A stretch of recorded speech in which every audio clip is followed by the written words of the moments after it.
Hello, in this video I will show you how to wipe cache on OUKITEL WP20.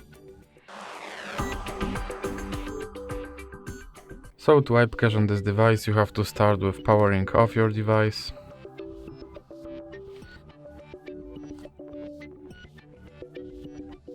And now when your device is completely powered off you have to press power button and volume up button at the same time.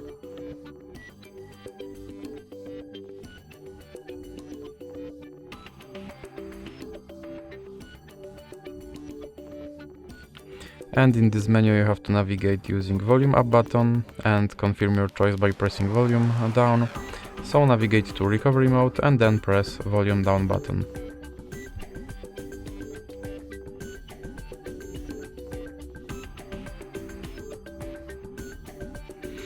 Now here in recovery mode you have to navigate using volume buttons and confirm your choice by pressing power button. So navigate to wipe cache partition and then press power button, and now move to yes and then press power button again. And your cache partition has been wiped.